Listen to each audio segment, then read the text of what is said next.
PDR beginners, watch this video. It is for you and it's got some golden advice. Hey, what's going on everybody? This is Jim with RealWorldPDR.com and my buddy Nolan. Hello. Since I've started Real World PDR, obviously, I have had the opportunity to train a whole bunch of people, and let me tell you this. When beginning PDR, people tend to make the same few mistakes. Today we're going to take a look at one of the most common and the drill we use to correct it. This is a drill that you can do at home while practicing using the videos at RealWorldPDR.com. Let's do it. So the difference between the finished product with an experienced tech and a new tech is pretty obvious. And the difference usually is that new tech, he got greedy, he got aggressive. He tried to move too much metal all at once. I'm gonna show you a drill on this panel today that will help you avoid that. Before we get started, let's take a look at the tools you're gonna need to complete this drill.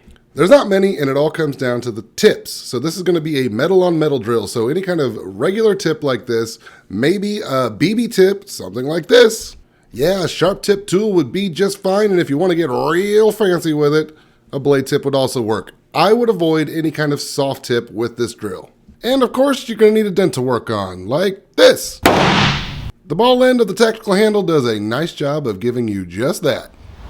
Okay, so what we see with a lot of new trainees is they have a obsession to want to move a lot of metal really fast. They've been watching videos for a few months, they're super hyped up, they're super excited, and it looks a whole lot like this.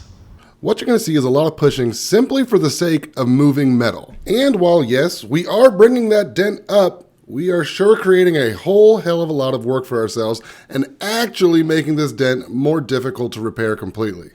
The amount of finishing work it's going to take to knock down all of those little high spots and then work between them, connect the dots to make that a smooth finish is a lot. So here's what we're going to do.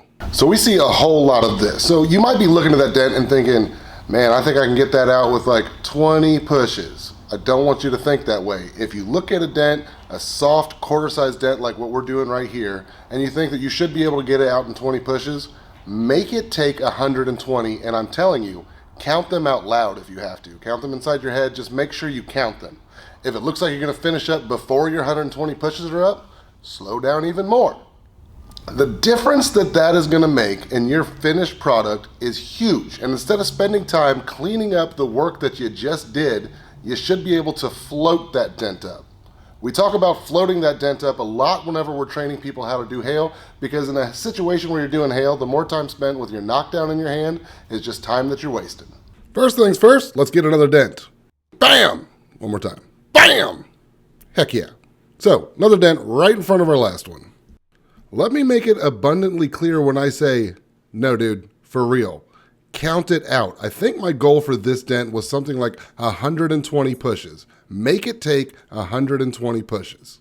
And you're gonna see the difference is night and day. Now we use that standard tip for this video, but honestly, this is how you get the best effect with a sharp tip. In that first video, you saw that Nolan not only found, but he exceeded how much pressure he can put on that tool, move the metal without causing texture. So obviously that's why he caused texture. In this video, you can see that he's actually going the other way. He's looking for the lower limit.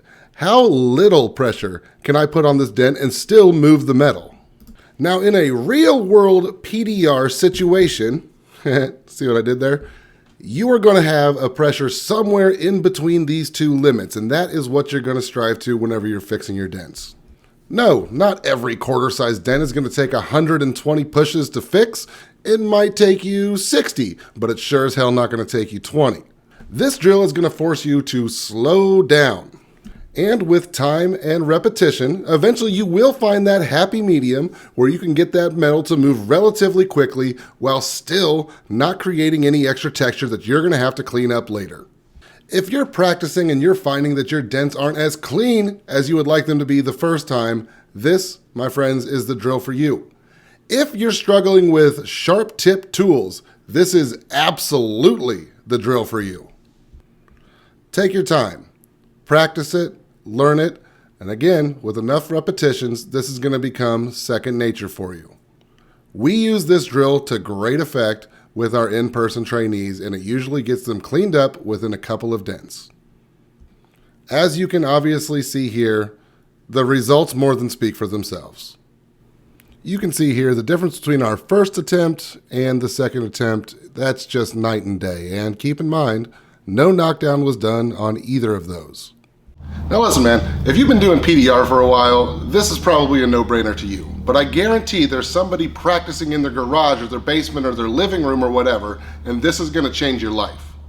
If you enjoy this kind of content, make sure you check out www.realworldpdr.com, where we've got hundreds of video tutorials just like this, ranging from absolute beginner all the way up to super stupid advanced content for you to learn from.